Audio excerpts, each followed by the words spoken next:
We're going to start recording in 3, 2. All right. It's time to talk with our featured guest, Steven Johnson. Steven, how's it going, man? Michael, I'm doing great. Thanks for having me on the podcast. Really appreciate it. No, thank you for being on. I know we were talking a little bit about it before we hit record, but where are you from? Well, I live in a little town called Chelan, Washington, which is where the Verity headquarters are. We kind of took the opportunity over COVID to kind of reassess our office life situation. I think as many people have, probably less dentists. It's a little bit more difficult for dentists just to pick up and move. But we have a virtual company, Verity, and I'm out here in Chelan, Washington, which is about 3 hours east of Seattle. Yeah. Yeah, that's right awesome, in the middle man. of the state. Yeah. That's awesome. And I know a lot of our listeners, or a couple of our listeners, but mainly a lot, have heard about Verity. And we'll get into that right now. But before we get into it, tell us a little bit about your past, your present. How did you get to where you are today? Yeah, so I grew up in the Pacific Northwest, and I was somebody who enlisted in the army. Enlisted in the army. I'm 41 years old now, as of last week, and I was an Army kid out of high school. Ultimately, went to the University of Washington, where I graduated, and then kind of got into that business development sales role as kind of in my 20s, and ultimately landed at a collection agency where I helped kind of launch a new product and service that kind of parlayed into the opportunity that I have today. So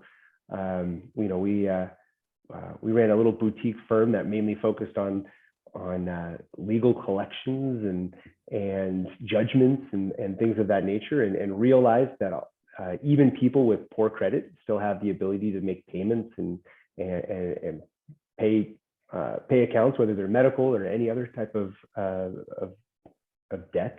And to be honest, I didn't love that world. I love the opportunity to build a company and change courses, but there's some weight that comes with the negative aspect of working in collections, and so taking that experience and having the opportunity to start a new company like Verity back in 2017. So we're almost 5 years into this. And what we did was, how can we help people who are not looking who maybe can't make a payment today, but can pay over time. So anyhow, it's kind of like a journey, like a lot of people have, but just kind of hop around different places. But it's been fun to be in the entrepreneurial world for about the last 5 years. Yeah. Is Verity only specifically for dentists, or? It's not actually. It's really healthcare inclusive. We have a couple of clients for unique situations that are outside of the healthcare world, but I think we were talking once before, and what do you like about dentistry? And what I like about dentistry is everyone needs a dentist, right? It's a service that applies to everyone, myself certainly included, and so the opportunity is great, and there's a lot of dentists out there, and there's a lot of dentists who are looking to capture and maximize as much production and revenue as they possibly can, and we try to help with that. Yeah, that's awesome, man. So you've been 5 years into Verity, man. Like that's been a lot. I feel like it's so complex though. Why did you start off with this? How did you continue with it? How is it? Because I know Verity is the point where like, hey, if they can't make payments anymore, the patient, right? You guys will jump in. How can you guys afford that? Yeah, well, can I just give a quick 30 Uh-huh. seconds for people who don't even know what Verity is from anything? So historically, Verity was a financial option for dental offices where a patient might have been declined financing, and you maybe don't want to put them on an in-house payment plan. So you can offer what we call guaranteed payment plans. And as you alluded to just a second ago, Verity charges a fee to the patient, and then we facilitate reoccurring monthly payments. And if the patient stops making their payment, Verity steps in. We continue to make that payment, so the doctor is guaranteed that monthly stream of revenue until the obligation is met. Hopefully, no payments are missed, and we just facilitate the process. But when something does break down, doctors don't want to chase people down. They don't want to deal with the headache of the receivables. And so we take that on as a value add. So, for 4 of those 5 years, Verity was a solution for anyone who doesn't qualify for traditional financing, which is a healthy percentage of people, somewhere in the neighborhood of 40% or more that don't. And so, hey, there's a huge marketplace. So as I kind of alluded to before, when I was in the collections world, I realized that, hey, even though people don't have great credit, there's a lot of opportunity for them to still make payments and afford treatment if you structure it in a way that works for them. There's a whole bunch of companies out there that compete for the financing piece, right? That patient where they're running somebody's credit and they make a determination on whether they'll approve this person for their implants or whatever treatment the dentist is offering.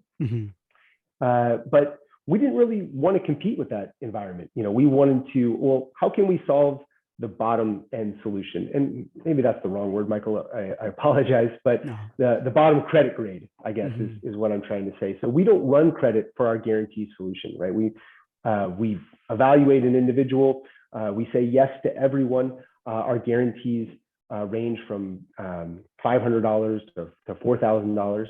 And hopefully that's a payment plan that works for somebody. It's only until recently that we actually combined our financing piece, which we can talk about in a little bit. But when you ask, like, how do we get into it? It's like, well, we saw an opportunity for literally millions of people and billions of dollars that walk out of the dental office every month without getting services because they're afraid about that. Well, how do I make a payment? Or they try to qualify for financing and they don't. And that's a hefty percentage of people, and we wanted to help them. Gotcha. Okay. So I can see it. How is it different than other financing options that a lot of people have?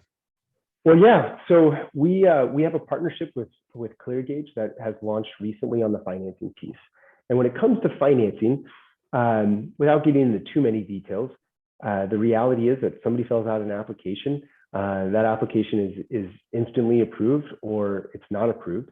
But unlike other financing companies, the second that somebody doesn't qualify for a loan, essentially, they automatically qualify for a guaranteed payment plan with Verity. And so through our software, we're going to show you one of 2 options. We hope that we can show you financing because that means the doctor gets paid today, 2 business days. And if they don't qualify for financing, instead of saying, sorry, you don't qualify, you don't have what it takes to, get a loan, we show them the guaranteed payment plan with Verity.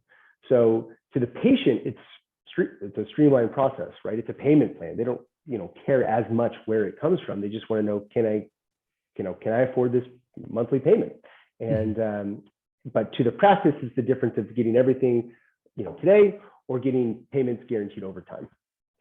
Okay, cool, man. So no matter what, the doctor gets paid, even if the patient's like, oops, can't, they don't do it anymore. Yeah. And there's scenarios that we can go through with, if we want to get into the weeds, but on a high level, yes, we opt into the payment guarantee, then the doctor is getting paid no matter what, as far as what we establish as the guarantee amount. We'll do a payment plan for any amount, but it doesn't mean that any patient gets, somebody who maybe doesn't have a job, who makes, $500 a month on some type of government assistance, they might not qualify for the full 4,000 guarantee, but they're going to qualify for something that we will guarantee. Gotcha. So then would that be like one of the scenarios you're talking about? Like what would be a really good scenario, a common scenario where it doesn't pan out well? Right. Like where our guarantee comes in very handy. No. Like, well, yeah. Okay. Let's do that. Let's do one where your guarantee comes in very handy. And then let's do one where it's like, this is a very specific scenario where maybe the guarantee might not apply or be so great. Yeah. Okay. So the first one on the positive side, right? Somebody comes in, they need a crown. It's $1,400. It's a cash pay patient. So they set them up on a guaranteed payment plan. Then 30 days later, they miss their first payment of say $100, right? They're on a 12-month at $115 a month. Doctor gets an email. In that email, it says, Jane Doe didn't make her payment. Would you like to activate the guarantee? With the click of a button, the doctor can click that. Now, not that moment, but the next payment cycle, say the person owed their money on December 16th, then on January 16th, and then February 16th, and March 16th, and so on, Verity's making that identical payment to the practice, right? So they set somebody up on a plan. They had every good intention of making their payment. They stopped. They didn't make any payments other than their first payment, right? At the time of service. Then Verity guarantees the rest. The solution where maybe doesn't work sometimes is, let's say somebody is looking for 3 crowns, right? And it's $3,600. And Verity says, okay, we can do a $3,600 payment plan, of which $1,500 is guaranteed, right? So the doctor's like, well, the $2,100 that's not guaranteed, maybe that's not something I feel comfortable with, and therefore, so Verity will say, hey, you can do a down payment to cover the difference, right? You could take $2,000 today, and then we could put the person on a payment plan for $1,500 over the course of 6, 9, 12, however many months. So that's an option, but I would say that we lose some of those opportunities because we clearly state, hey, you're asking for $3,600.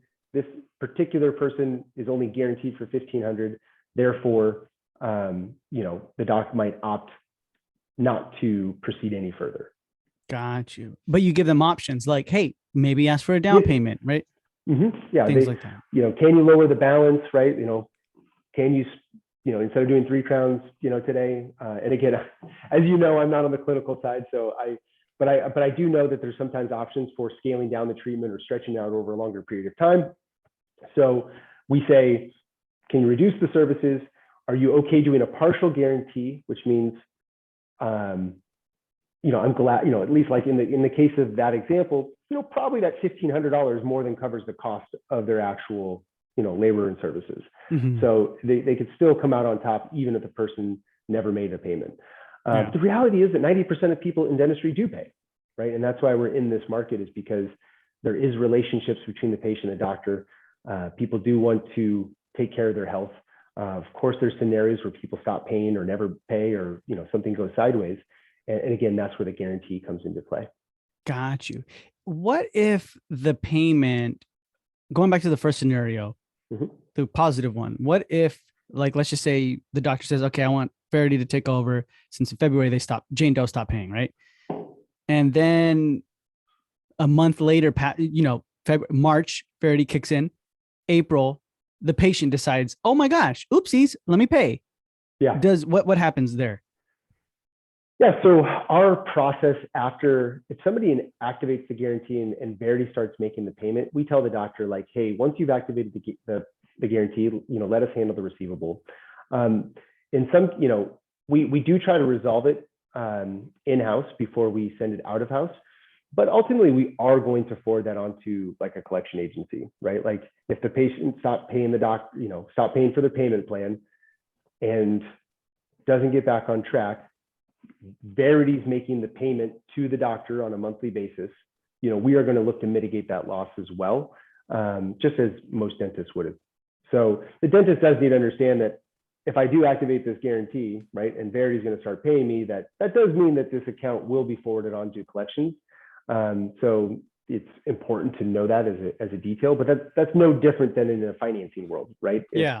If somebody's on a loan and the person starts paying the loan for that dental treatment that they got 6 months ago, that company is going to, still expect to be paid. Would the patient ever get upset though, like, and be like, "Oh my gosh, take me off collections. I'm able to pay now. Like I'm paying you." Yes. Well, what they would do is, in that scenario, as I told you before, I come from the collections world, so I understand it well. Yeah. Then they can make a payment plan to the collection agency, and there's no additional cost to them, right? We don't immediately send the person to collections. So we do have a grace period, and so if the patient called us soon enough, we could easily get them back on a Verity payment plan, which we do all the time. Yeah. It just kind of depends on the timing. We're not going to sit on it for 6 months and do nothing. we are going to, forward it on at some point in the relative near future. But if somebody misses some payments and wants to get back on track, we absolutely handle that every day. Yeah. So it's basically like having protocols, right? In the practice, like, hey, look, make the payment. You're telling the patient, the doctor's telling the patient that. And then if the patient refuses, stops, you send them like, hey, we're going to send you to collections. Like, please, you know what I mean? Kind of deal. They get reminder emails, text messages, and phone calls. So we have a whole process that goes into play that we try to institute before it ever goes to collections, right? Yeah. We don't want it to go to collections. But the reality is the doctor extended grace in the beginning by putting them on a payment plan in the first place. Doctors have the right to say, hey, the cost is $2,600 and you owe $2,600 if you want to move forward with this treatment. It's their right to do that. And so the fact that they put them on a payment plan, which I always think is a smart move, whether it's Verity or somebody else or internally, because more people are going to pay than don't. And you're going to be able to increase production by saying yes to more people. And I think, again, today, part of what I want to talk with you about is just, better practices for offices. It doesn't have to be Verity. It's just like, how can dentists leverage financial tools so that they can help more people and make more money? Yeah. Okay. That's cool. Okay. So then, have the protocols in place. You're not going to send them immediately, right? You have like grace period and so forth and things like that with, we actually give the dentist 60 days. So the dentist has 60 days to make a decision. During that point, we, not the dentist, are sending emails and text messages and making phone calls. And when we make phone calls, it's like, hey, Michael, this is Steven, calling on behalf of ABC Dental. It looks like we weren't able to process your last payment. What can we do to get you back on track?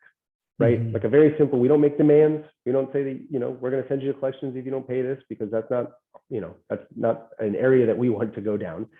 We just want to say, hey, what can we do to help you? Because you set up this payment plan with the doctor.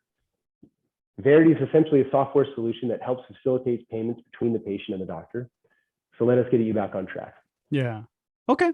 So then basically last case scenario is like, you don't want, or the doctor doesn't want to have to push the guarantee button for the patient's sake. Right. But that's a guarantee for the doctor, right? It's like covering their butt. Like, hey, look, I don't have to just send them to collections or anything. I can make my money. And then it's all in Verity's hands now from that point on. Correct. Yeah. Gotcha. And the same is true for financing, right? When, the doctor gets paid, now, that's great. They don't necessarily know what happens after the fact, right? Mm-hmm. They don't, for all of the finance deals that the doctors that listen to your podcast have done in the past, most of them have zero idea whether who's made their payments and who hasn't. You have a little bit more visibility on the Verity guarantee side versus the Verity financing side, where, these are, for some people who didn't qualify for financing. So what can we do to help them? And so the doctor does have to click that button because it is like an in-house plan that's managed by Verity. Gotcha. Okay. So then what's like the fees for this? Okay. Yeah. So the way that our fee structure works, it's similar to the financing structure. And so in financing, when a patient qualifies for financing through Verity's partners, it's a 5 to 10% discount. Meaning, if it's $1,000, the doc's going to get paid $900 to $950 in 2 business days. Right, so that's pretty simple. With Verity, it's also a 5% discount on the guarantee side. So, right, we have Verity financing through our partners, and then Verity guarantee, all combined on one solution to make it easy for the practice. And also, so you're getting 95% of your money paid monthly.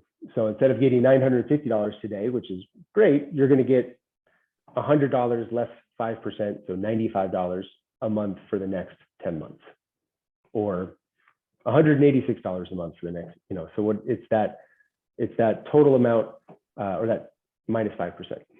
So 5% is basically like the fee. Okay. It's different than a lot less than a lot of other ones, from what I understand.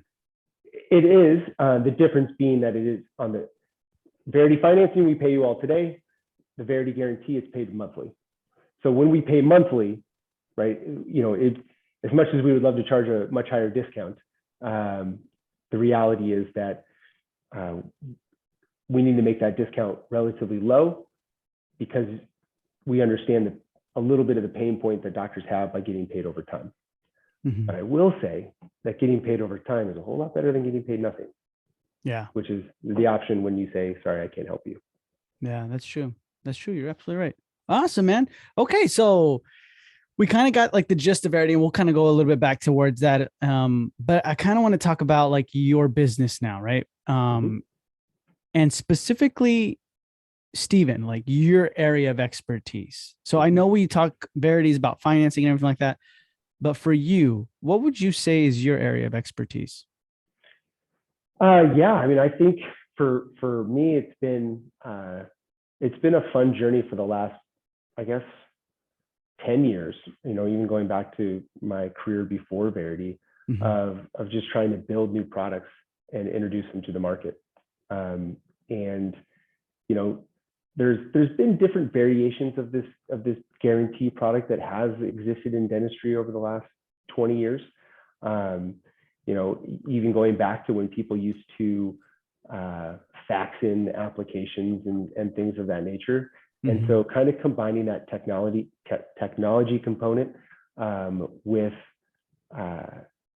this financial product has been,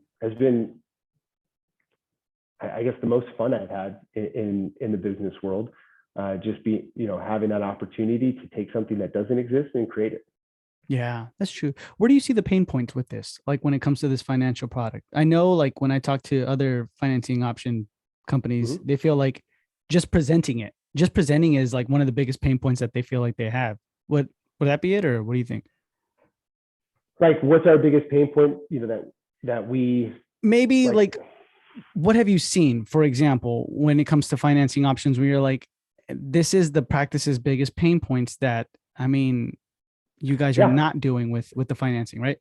I would say the biggest struggle that we have, like when I talk to my board, when I talk to my CEO, the things that we, I think when you have a true sales background, usually you're selling a product and the person either buys it or they don't, right? Like, but with us, we have to, my team works with the practice, whether it's the dentist and or office manager, financial coordinator, whomever, and we kind of put the package into their hands and hope that they can execute, right? Like we hope that they're then having intelligent conversations with their patients when that patient is maybe hesitant to pay in full, right? And so, we lose, it's kind of like we have to educate people on the value of our service and the opportunity of when to present our service. And then we leave, right? And we hope that the next time that the patient that walks in, who it's the perfect opportunity, right? Where they're like kind of hemming and hawing about like, am I actually going to do this? Or they're making excuses like, I need to talk to my spouse. Let me get back to you. And that's the opportunity. Like, well, hey, we offer, we offer payment plans, or, would you want to consider a payment plan to see what those options look like? Having just asking a couple better questions. We hope that they do that. But many times they don't. And so we have these offices that are excited about offering Verity in their practice. The dentist is all for it. The dentist is completely focused on the clinical side of his business. And then, we talk to them 3 months later and they've never even logged in. And so that's the big pain point for us, is that, hey, we've educated you, you've bought in, you believe that this is something you should introduce, but we still rely on the practice to have the conversation with the patient. Yeah. How can we fix that, in your opinion? Well, I think a lot of it comes down to doctors executing a little bit better of a plan, so that they hold their people accountable in a good way. And what I mean by that is that I truly believe that the more options that you offer people, like the more ways that you make your service available for them to pay for it, the more business that you'll do, right? And the more production that you'll have, and dentists will be able to say yes to more people. And by able to say yes to more people, those people will talk to other people and they'll continue to grow their business. But people are so scared to talk about money, right? It's an uncomfortable conversation for a lot of individuals. And so what they do is they present the full price of of the treatment and they just cross their fingers and hope that they take out their debit card or their credit card, right? Or, they hope that the person raises their hand and say, hey, what kind of other kind of payment options do you have, versus picking up on social cues and initiating with those better questions. So, what I was alluding to before, doctors sometimes say, yes, I'll sign up for Verity. It's free, great, let's do it. We go through different trainings, we educate their team, but their team's like, well, we've always done something this way. And, we do pretty good at going, doing the way that we've always done things. And the doctor has, he or she struggles to kind of follow up with their team, to have any type of scorecard that, measure, like, that tracks whether or not, Stephen at the front desk actually offered, when the person didn't accept the pay in full option, that they went down, okay, did they offer financing? Okay, they did. Oh, did they offer, and they didn't qualify. Did they offer a payment plan? Some of the bigger DSOs and things of that nature have a much better process for this, right? Where they have their teams and they're like, this is how we present treatment. When somebody doesn't accept this, we do this. When somebody doesn't do that, we do this. And so we cover all of our bases so that patient, when they leave the door, they know that options are available to them, right? And I think a lot of the smaller practices just kind of hope that their team will execute the plan that we talked about. But, when you're introducing something new, even if it's something simple like financing, like, hey, we've offered financing for years, like, well, now we're going to look at this other financing company. Just even that little switch, right, is difficult for some people. And if there's not a follow-up component, if there's not a scorecard, or there's not something that you're evaluating to see, like, are we actually doing what we say we're going to do, then you lose a lot of opportunity. I like that. You're right. Like, when it comes to, and well, I want to ask you about the scorecards really quick, but it's true. Whenever you don't really provide a lot of options, you kind of say like, oh, the person's like, oh, okay, well, let me talk to my husband about it. Let me think about it, and then that's like their cop out and then they're leaving. And then, well, we hear people say all the time, like, well, yeah, everyone just pays us. And it's like, well, yeah, everyone pays you that are of the ones that actually took out their debit card, like, there's probably a whole other slew of people that, came in for a cleaning. You suggested, other types of perio or hygiene care that they need, and that they don't opt, but they don't opt in for that, right? Which is what you're really wanting them to do, because that's better for their health and better for the revenue at the practice. Yeah. And so, but when you don't, people are only going to say yes to what you offer them, right? They're never going to know what you don't offer them. Yeah, you're right. That's absolutely true. You're right. Talk to me about the scorecards. Like, so from what I'm understanding is, like, in order for this to work, right, with any financing companies, like, you need accountability, right? You need to actually dedicate like, let's just say it's a treatment coordinator, right? That person is now in charge of this, the providing information on Verity, right, to the patient, right, or payment options, right? And once they finish with the patient, they should have done a scorecard type of thing. Yeah. And I'm sure there's all sorts of other components to the scorecard that are valuable for the dental practice. But when it comes to just the financial component of it, it's first and foremost, right? Pay cash, pay with a debit card, pay with a credit card, right? If the person, if they don't opt into that, then second option is financing. Do they qualify for financing or not? If they don't qualify for financing, payment plans, right? So, and if they don't accept that, then you've exhausted your options. But I think too many practices don't, they're not evaluating the person. Why did that person walk out the door? There's usually two main reasons, people don't pay for something at a dental office. They don't see the value, right? They haven't bought into the idea that they need this for their dental health, and they're concerned about cost. I of course focus on the cost side, because that's our area of expertise. But so give them a list of what you can do to help them with that cost concern, right? If you take, if they believe that they need the treatment and they understand that there's a way to pay for the treatment, then you are going to increase the amount of production that you do on a monthly basis as a dental practice. But if you just offer them, here's what it costs, and then accept their excuse for, I'll get back to you, let me talk to somebody, let me call you back, then you're letting real opportunity walk out the door. Yeah. Yeah. Financing companies are definitely like a thing with compound interest. Like if you continue to present it, it's going to grow huge. And you're like, oh my gosh, this is big, but you got to keep doing that. Anything specific that we should have in our scorecards specifically or no?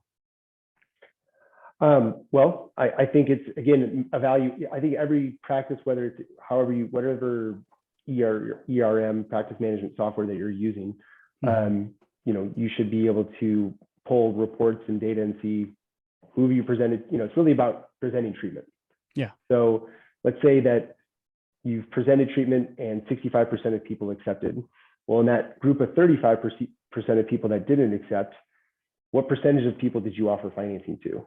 Right? If it's 50% of people, right, then why didn't you offer financing to the other 50%? Like, did you, and I think the first question is, did you, is in that scorecard, yes, like the person is acknowledging the fact that, yes, I offered financing, or I offered this plan, right? And then you can look, well, we know that somewhere around 40% of people don't qualify for financing. Mm-hmm. So the second somebody doesn't qualify for financing, did you offer a payment plan? Because in my belief, offering payment plans, whether it's through Verity or some other service, is still going to make that office considerably more money than if they just said, sorry, we can't help. Yeah. Yeah. You're giving them another option. That's awesome. If you don't mind me asking, how many offices are, or give me like a range if are with Verity? So we have over 1,500 dental offices on our platform. Okay. So again, as you asked earlier, we kind of cover a wide variety of different types of medical treatments, aesthetics too, aesthetics being actually a big one. Mm-hmm. Yeah, we're hoping to continue to grow that number. That's cool, man. So out of the 1,500 ones that stand out in your mind, what would you say they were doing right that they fixed, like something major? Yeah. Well, a couple of things that I think about from like your perspective in the marketing side. Mm-hmm. I love when our offices have information about how on their website about how they can take different types of payments, right? Whether, most dental offices, they talk about insurance and, I know there's cash. I love the fee-based offices, but, Mm-hmm. But just that page dedicated to how we help people afford treatment. I think that's important. Too many offices, I think it's mutually exclusive to have like a high-end quality care and like affordability, right? You'll see certain people really promoting that affordability side, and they're more like, hey, here's all of our different options. And then you have those others that are like maybe trying to attract a higher median income individual, and they kind of shy away from some of those payment options. But even if you make good money, it doesn't mean you want to spend $5,000 on a bridge, right? Like that's not really something that you're excited to make, a full payment on. So I really like our offices who really promote and take accountability on, yes, we have ways for you to pay, and they're not afraid to promote it, like in their office, on their website. I think that's a key thing for any practice to do. Yeah, I like that. I never thought about that. Having like a whole separate page of like, hey, here we accept all kind of payments. Let me break it down for you really quick of what we're gonna do or like how it's gonna work and things like that. I think that's true. That's really, really good to have on there. Well, think about like if you're, a lot of dentists out there are spending a lot of money on a track, it's a competitive market. In a lot of towns, there's a lot of different dental offices. How do you set yourself apart? Well, when somebody's, moves to a new area, and they're, evaluating a dentist that they want to go talk, like if you get somebody to land on a dental page, you don't want that individual looking at other dental offices, right? You want them just to make that phone call, schedule that treatment, and then, establish new care at that location. And I think cost is a big concern. So many people avoid the dentist in general, right? Like it's just it's like, they're like, I was joking about this with somebody recently. It's like, nobody's told me I've had a cavity in 20 years, but they haven't actually been to the dentist in 20, if no one's told you have a problem, do you really have a problem? Yeah. And true. so I think that, making people aware that, you have all the skills and latest and greatest technology to take care of people, but you also have a way for them to afford it. Gotcha. I like that. Okay. So then these next questions are just to get into the head of someone who isn't totally involved on the clinical side of dentistry. And what I want to know is right now, what do you hate about dentistry right now? I kind of talked about this a little bit. I think our main source of frustration is just people being stuck in their ways, and letting sometimes the people that have worked at their practice, or who, from an employee standpoint, dictate the revenue potential of that office, so not looking to make changes, being kind of set in their ways. We see a lot of that. I have conversations with my sales team, and we actually have a scorecard for how we evaluate a dental practice and what that opportunity really looks like. And there's a category that we have that kind of defines the dentist is into it, but the office doesn't want to make a change, right? And the dentist is basically too scared to impact, like, hey, Susie, yeah, I'm passing over to Susie. If Susie likes it, great. If she doesn't, we're just gonna, stay as is. Yeah. And so I'm like, man, that's a really interesting way to run your business. I would hope that Susie's financially incentivized in some way to help grow the business, right? Like, I think I think people in this industry don't want to, kind of mix care and cost, or like they don't want to incentivize their people to sell their service. And I get that. Like, this should be totally done with the idea that you're trying to provide a better healthcare solution for that patient. But, every time you do offer something, beyond a traditional cleaning, right, it costs real money. And so I think that, when the offices that we have the best relationships with, that use Verity in the most effective ways, that person who talks about financial options with patients has a real vested interest in that company, or they have a really vested interest in helping people, right? Like, they genuinely care. Like, they want this person. They're like, gosh, having a beautiful smile, empowers people, and I want to empower as many people as possible. And they're like, really, take the steps necessary, versus just kind of somebody who's punching a time clock. And I know personally how difficult it is to find good people, and how people come and they go, and no one likes hiring. I don't know if you've ever done podcasts with, like, dental temp agencies and different things like that. But like, I'm sure that that's a huge drain on making sure that you have the right people in the right seats doing the right things. But man, you should incentivize your people to want to work for you in the way that you care about your practice, right? If I'm talking to a dentist. Okay, I like that. And then right now, what do you love about dentistry? Well, I think it's given how much I've paid the dentist this year, I think I was joking about it with you on the phone the other day. Yeah. Again, I think there's real opportunity there with so many people. It's just a but anyhow, I like that there is a greater acceptance of the technology pieces and these different tools that you can use to help your practice. I like that, we've combined financing with guarantees. We have a partner that's in the dental membership space. And so you can start to consolidate these service offerings so that you're not having to bounce around to a bunch of different companies to get what you need. And I think those kind of values are I like when dentists are open to those ideas. But again, I think I joke about it, but it's like everyone needs a dentist. And so it's such a huge opportunity out there.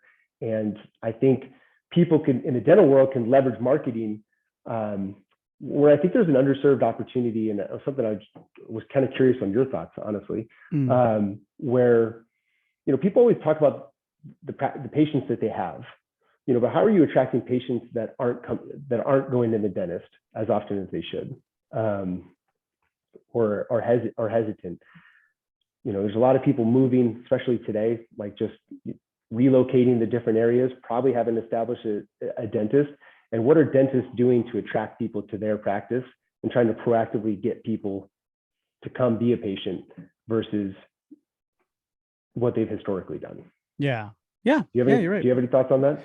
There's a lot of things you can be doing, man, with that. I mean, I know, for example, we teach a lot of like the ground marketing efforts to get into like, apartments, new move-ins, HOAs, things like that to participate with their new move, because these people throw like stuff for new move-ins, right? They do things with them, and realtors. So you can definitely do a lot of things with that. I mean, there's many things you can pinpoint and target when it comes to digital marketing. I know that too, Yeah. But that's awesome. I appreciate that. That's really, really good that that's something you love about dentistry right now. Kind of makes me, to you, in your opinion, because I know you said you went to the dentist quite often this couple past months. 3 kids, they brush their teeth with sugar. With sugar. It's just, yeah. To you, what do you think needs to change for you, or just people in general, right, to be more open to dentistry, to be more like, it's like, like, it's my checkup, gotta go get my check, like, you know what I mean? And we're all kind of still sometimes, like, I was talking to a friend the other day who's like, I just don't like the smell, and I'm like, the smell, okay, like, I don't know, I never heard of that, but so to you, what do you think needs to change where people can be more like, yeah, let's go?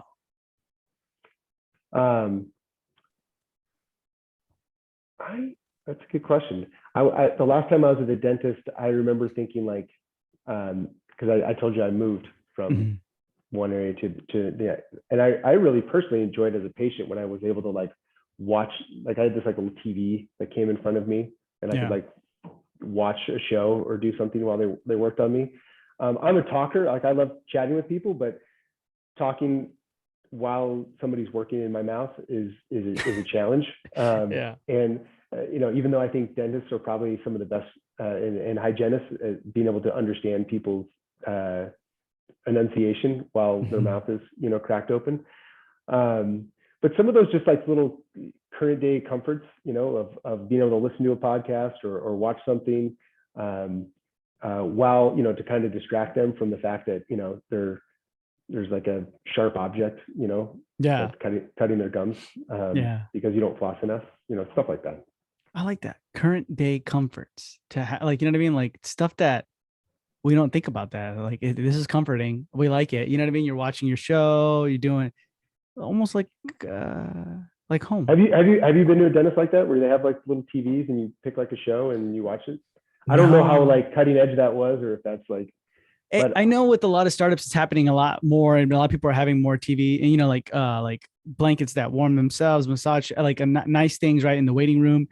But I don't know why I have not ever been to one near me.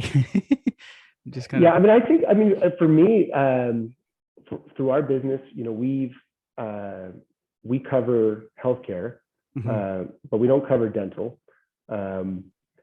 And for years, that was actually a wise investment for me. I think it was just until this year that I feel like I'm probably upside down on what I would have paid for insurance premiums for me and my family versus if I pay out of pocket. And I don't know if that's because, like everything in this world today, costs are going up and dentists are charging more,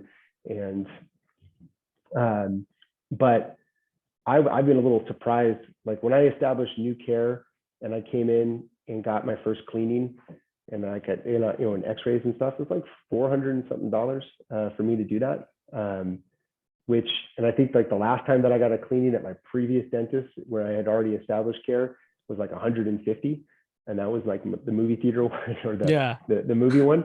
And I was like, dang, like that's and then my wife did the same thing, right? Like, before we knew it, we were in, several $1,000s, and that was tough.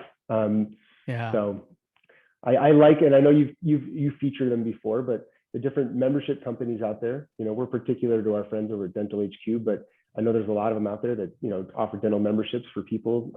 I think if you're doing something like that, it's generally better to offer it on the front side of service versus like my dentist offered me something like that, but it was like after I paid $400 and then they wanted me to pay $400 for an annual membership. And I was like, no, thanks. Like I would rather pay on the front side. Yeah.